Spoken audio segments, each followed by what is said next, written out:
Hey student, watch this video and learn 3 phrasal verbs about health in English. Coming up.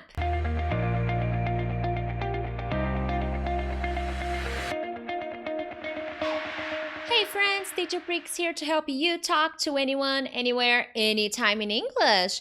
First of all, thank you so much for joining me on another lesson. If it's your first time here, consider subscribing. From Monday to Friday, I post different kinds of English lessons, phrasal verbs, vocabulary, listening tips, reading tips, speaking tips, because I want to make sure that you become a better and more confident English speaker.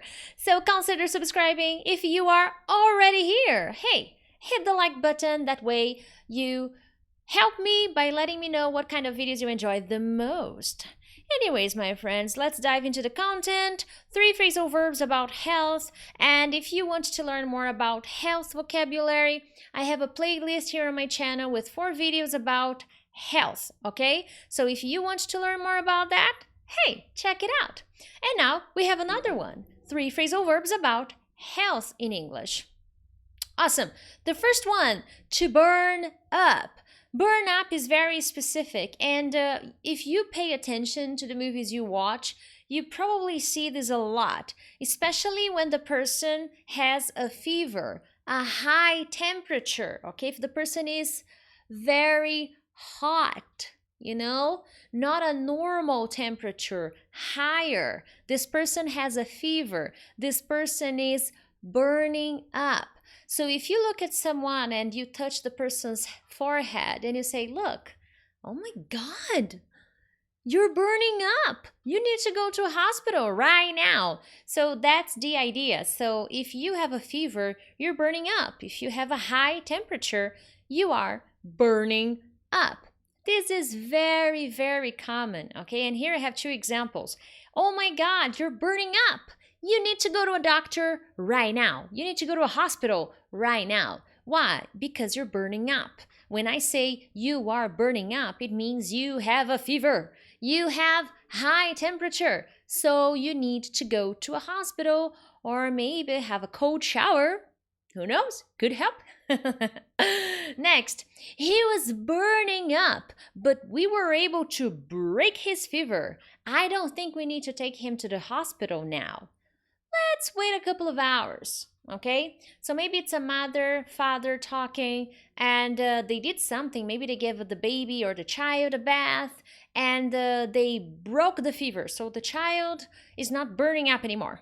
So they don't need to take the child to the hospital, at least not yet, okay? So usually when we take a shower, our temperature goes down. So we usually break a fever when we take a shower, but if it's really serious, you start to burn up again, you know, no matter maybe 30 minutes, 1 hour later, and you start to burn up again. So this is a very common phrasal verb. And why is this important? Why is this important? Because you never know.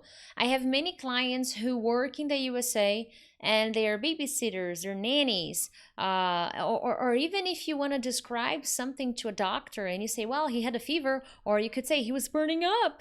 So I brought him here because we didn't know what to do anymore. Okay? Awesome. Hey, what do you do when you're burning up? Do you take a shower? Do you take a medicine right away? Do you go to the hospital because you panic? Usually when I'm burning up, the first thing I do is I take a shower. You know, I take a shower and then I wait. If that breaks my fever, I don't take a medicine. If my temperature spikes up again, spike up, go up, okay? It's another phrasal verb. So if my temperature spikes up again, then I take a medicine. If after taking the medicine, I get better, but then my temperature starts to go up again, then I go to the doctor. Then I go to the hospital because, you know, we should never play with this, you know. Temperature is a very serious thing, so if you're burning up, go to the hospital. Awesome. Oh, I skipped one. Pull through. I love this phrasal verb. It's a good thing. Okay, so to pull through is To recover, to get over, another phrasal verb for prove through, to get over, to recover from a serious illness or injury or accident, something that happened to you and you are recovering, you're getting better, so you're pulling it through. This is really, really common.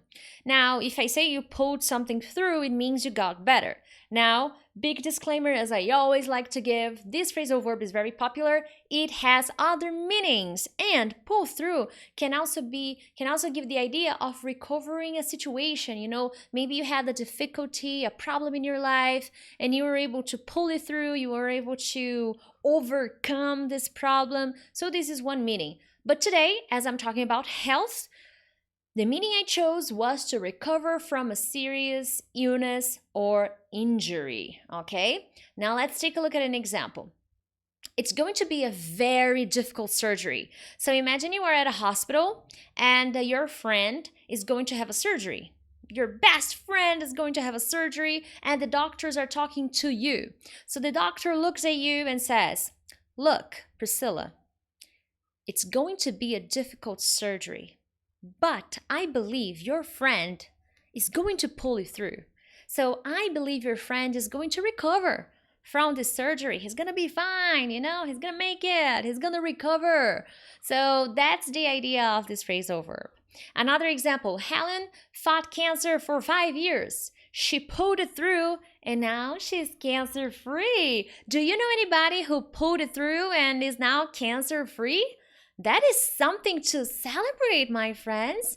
We should always celebrate people who pull it through and fight cancer off, you know. It's definitely a battle.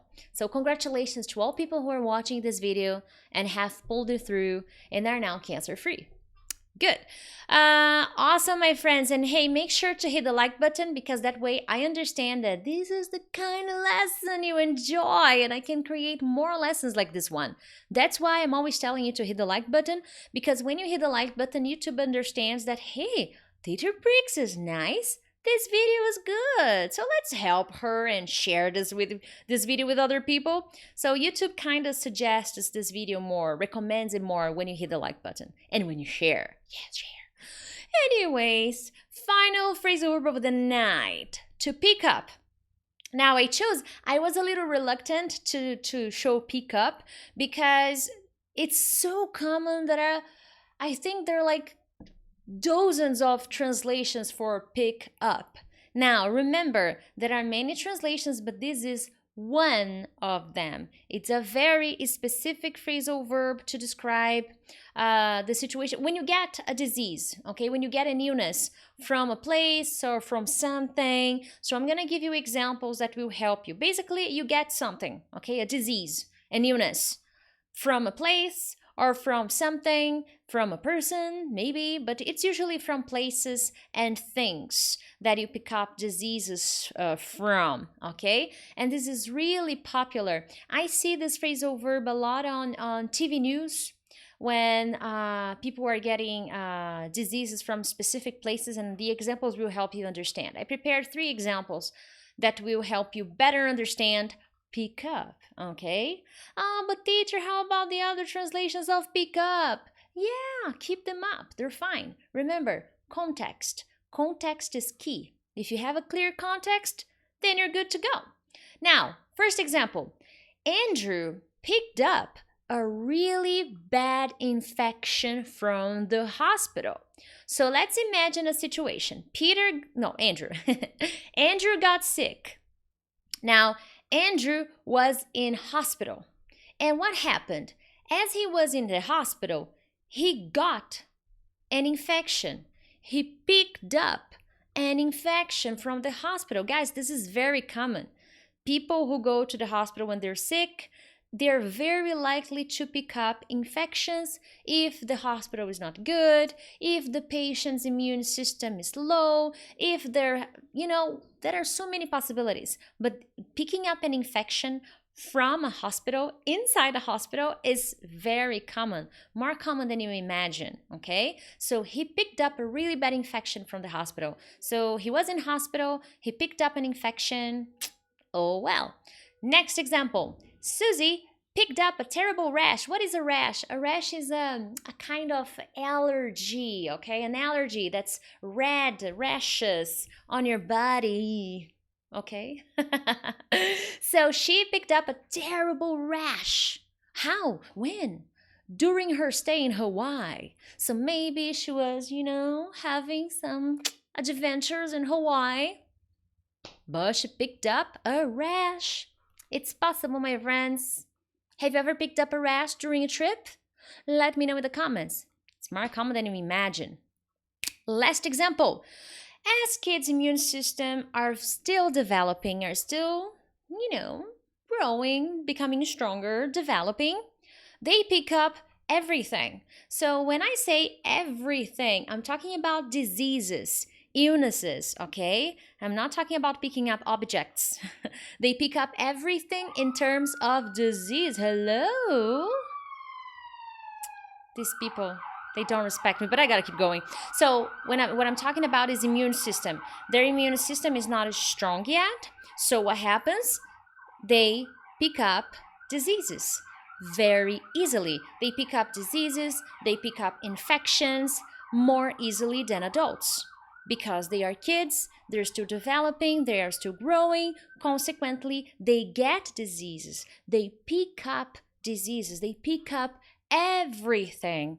That is very common, okay? So we have to be very careful about that. Awesome, my friends. Now I have a question for you. Let's see what the question is. What infections do people usually pick up in hospitals? Let's test your knowledge, okay? What kind of infections do people usually pick up in hospitals?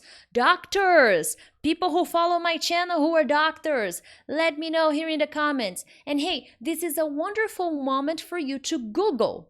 And you will Google in English. You can go on Google and say and type, what infections do people pick up in hospitals?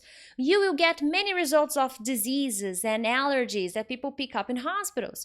So put here in the comments, go do your homework, interact with the language. That's how you're going to memorize this phrasal verb when you bring to reality. So go to Google. If you don't know any disease or any infection people pick up, go to Google, type this question. You are going to get many nice results of articles and very informative websites that will tell you the kind of infections people usually pick up in hospitals, okay? I know one, a very common infection depending on how sick you are is pneumonia. Pneumonia is very common. People pick up pneumonia in hospitals all the freaking time. That's why when you're sick in a hospital, you have to be very careful. Otherwise, you can pick up pneumonia. You don't want to get pneumonia, do you? It's horrible. When I was a child, I had pneumonia like all the time. It was really sad. And, my immune system was not very strong. So I got pneumonia like more often than I would like to. But I'm fine now. Woohoo, I'm better. Anyways, my friends, share this video with your lesson, with your friends. Share this video with your friends and let me know in the comments the types of infections people pick up in hospitals. Other than that, thank you so much and I will see you tomorrow for another English lesson. Bye bye.